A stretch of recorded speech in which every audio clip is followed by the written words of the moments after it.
യൂട്യൂബിന് വിട. സൂര്യയിലെ എല്ലാ പരമ്പരകളും സംരക്ഷണത്തിന് ശേഷം തികച്ചും സൗജന്യമായി സൺ നെക്സ്റ്റ് ആപ്പ് ഡൗൺലോഡ് ചെയ്യൂ. കണ്ടാസ്വദിക്കാം നിങ്ങളുടെ പ്രിയ പരമ്പരകൾ.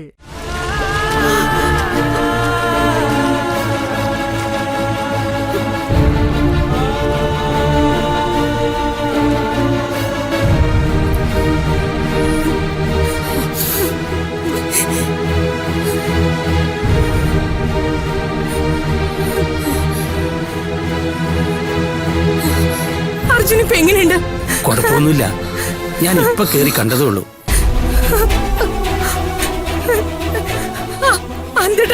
എനിക്ക് എന്റെ മോനെ ഒന്ന് കാണണം. കാണാം, നീ ഒന്ന് സമാധാനിക്കേ. സിസ്റ്റർ, വീട്ടിൽ നിന്ന് അർജുനെ ഒന്ന് കാണാൻ ആരെങ്കിലും ഒരാൾക്ക് കേറി കാണാം. മാധുരി, നീ ചെല്ല് മാധുരി.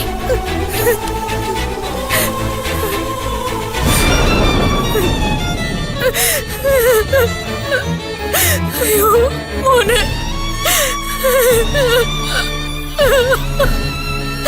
അയ്യോ മോൻ.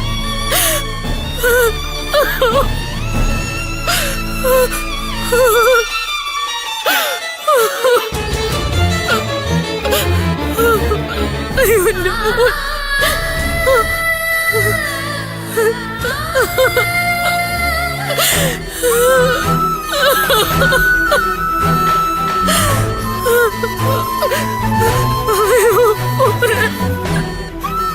ഇവിടെ ഇങ്ങനെ ഒച്ച ഉണ്ടാക്കരുത്.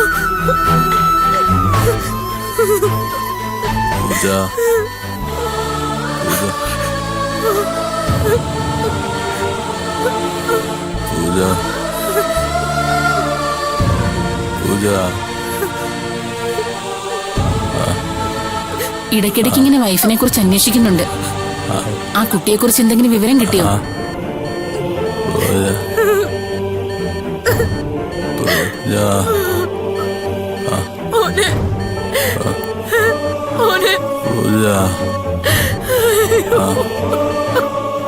അവളെ കണ്ടു കിട്ടിയില്ലെന്ന് പറയാം. നിങ്ങൾ അവളെ എവിടെയെങ്കിലും അന്വേഷിച്ചോ? ആ പരിസരമൊക്കെ അവർ അന്വേഷിച്ചാണ്. എന്റെ ദൈവമേ, എന്നിട്ട് നന്ദേട്ടന് ഇതുവരെ എന്തെങ്കിലും വിവരം കിട്ടിയോ? ആ അപകടം നടന്ന സ്ഥലത്ത് നിങ്ങൾ പോയി നോക്കിയോ? ആ പരിസരത്ത് നിങ്ങളൊന്ന് നേരിട്ട് ചെന്ന് അന്വേഷിച്ചോ? എന്ത് നന്ദേട്ട ഈ കാണിക്കുന്നേ? പോലീസ് പറയുന്നത് കാത്തിരിക്കാൻ. ഇത് നാട്ടുകാരുടെ കാര്യമല്ല, എന്റെ മോളുടെ കാര്യ. ആ പരിസരത്തൊക്കെ അവർ അന്വേഷിച്ചോണ്ടിരിക്കുക. എന്നിട്ട് അവൾ എവിടെ നന്ദേട്ടാ? അന്നത്തെ അപകടത്തിൽ ഞാനങ്ങ് മരിച്ചു പോയാൽ മതിയായിരുന്നു. എനിക്കിതൊന്നും കാണേണ്ടി വരില്ലായിരുന്നല്ലോ ഈശ്വര. മോളെ അരുണിമേ, നീ കരയാതിരിക്കെ. പൂജമൊക്കെ ഒന്നും സംഭവിച്ചിട്ടുണ്ടാവില്ല. പിന്നെ എന്റെ മോൾ എവിടെ പോയമ്മേ?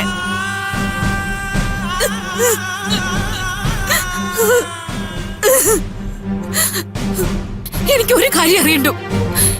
ഈ ആക്സിഡന്റ് മനഃപൂർവ്വം സംഭവിച്ചതാണോ ഇല്ലയോ? പറഞ്ഞേട്ടാ, ഇത് ചെയ്യിപ്പിച്ചത് അയാളാണോ?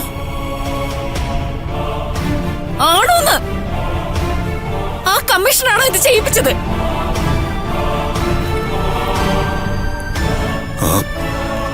അയാൾ എന്നെ ഫോണിൽ വിളിച്ചിരുന്നു.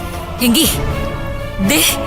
അയാള് വീട്ടിൽ വന്ന് ഭീഷണിപ്പെടുത്തി പോയത് ഇപ്പൊ ശരിയായില്ലേ? എന്തിനാ നന്ദേട്ടാ എന്നെ മോളെ നിങ്ങളുടെ ജീവിതത്തിലേക്ക് വീണ്ടും കൂട്ടിക്കൊണ്ടുവന്നത്? അതുകൊണ്ടല്ലേ ഇപ്പൊ എന്റെ പൂജമൊക്കെ ഇതൊക്കെ അനുഭവിക്കേണ്ടി വന്നത്? അരുണിമേ, അങ്ങനൊന്നും പറയാതെ മോളെ. അങ്ങനെയല്ലാതെ പിന്നെ ഞാൻ എന്താ അമ്മേ പറയേണ്ടത്? അത് അരുണിമ പറഞ്ഞതാണ് ശരി. എല്ലാം എന്റെ തെറ്റാ. പണ്ടൊരിക്കൽ ഞാൻ ചെയ്ത തെറ്റിന് കാലങ്ങൾക്ക് ശേഷവും എന്റെ കുടുംബമാണ് അനുഭവിക്കുന്നത്. നന്ദ, മതി, നിർത്ത്. അന്ന് അവന്റെ കത്തിമുനയിൽ ഞാൻ മരിച്ചു പോയാൽ മതിയായിരുന്നായിരുന്നു. ഇതൊന്നും ആർക്കും അനുഭവിക്കേണ്ടി വരുമായിരുന്നില്ലല്ലോ. എന്നെ കൊന്നിട്ടാണെങ്കിലും എന്റെ മക്കളെ വിടാമായിരുന്നല്ലോ അവന്. വെറുതെ ഓരോന്ന് പറയില്ലേ നന്ദ. അരുണിമേ, നീ മിണ്ടാതിരിക്കെ. അകത്തൊരാള് കിടപ്പുണ്ടല്ലോ, അവന് പൂർണ്ണ ബോധം തെളിയട്ടെ. ആക്സിഡന്റിന്റെ കാര്യം അവൻ പറയും. ഒരു കാര്യം ഉറപ്പാണ്, ഇത്രയും ദിവസമായിട്ടും ഒരു വിവരം കിട്ടാത്ത സ്ഥിതിക്ക് പൂജ മോൾക്ക് ഒന്നും പറ്റിയിട്ടില്ല. അവൾ ജീവനോടെ ഉണ്ട്. അതെ, അവള് വരും. അർജുനെ കാണാതിരിക്കാൻ അവക്ക് പറ്റില്ല. അവള് വരും.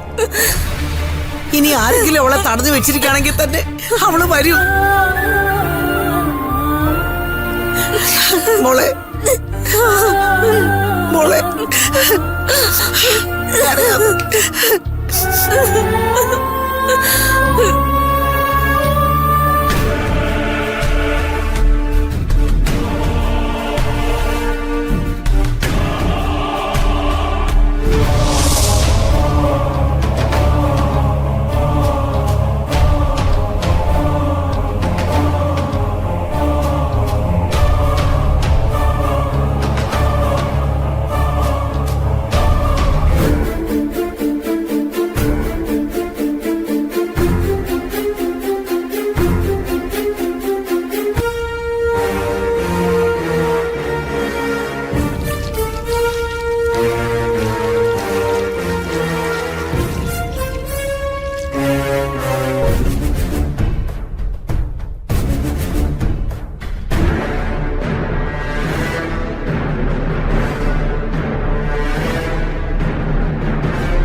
ഓരോ നാഴിക ഇടപെട്ട് മോളെ ഈ മരുന്ന് മാറ്റിക്കൊണ്ടിരിക്കണം. ദാ.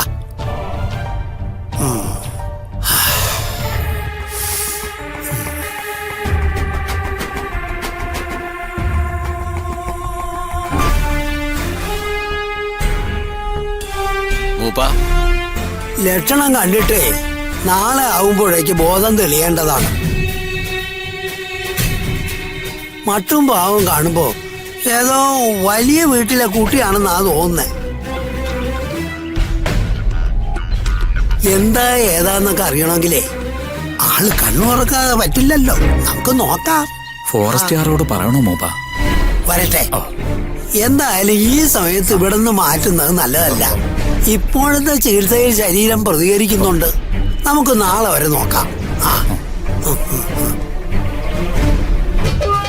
വളരെ തളർന്നിട്ട് ആ കുട്ടി ശ്വാസം നന്ദി നേരിയതായിട്ട് എടുക്കുന്നതേ ഉള്ളൂ.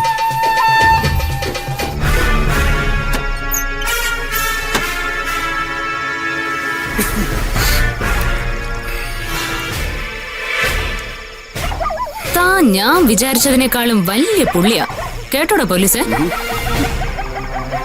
തന്നെ പോലുള്ള ക്രിമിനൽസ് പോലീസിലുണ്ടെങ്കിൽ ഈ നാട്ടിലെ ക്രമസമാധാനത്തിന്റെ സ്ഥിതി കഷ്ടം തന്നെ ആവല്ലോടോ. നീ ആദ്യം നിന്റെ തീരുമാനം പറ.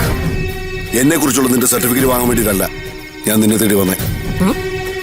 ആഹാ, കെട്ടഴിച്ച് വിട്ടപ്പോഴേക്കും കമ്മീഷണർ ഉഷാറായി തുടങ്ങിയല്ലോ. പിടിച്ചു പൂട്ടണോ ഇനി? പൂട്ടിയാലും ഇല്ലെങ്കിലും ഞാൻ ഓടി പോകുന്നൊന്നുമില്ല. ശരി, താൻ പറഞ്ഞ പോലെ കാര്യങ്ങൾ സംസാരിക്കാം. പക്ഷെ അതിനു മുമ്പ് താൻ ഒരു കാര്യം ചെയ്യണം.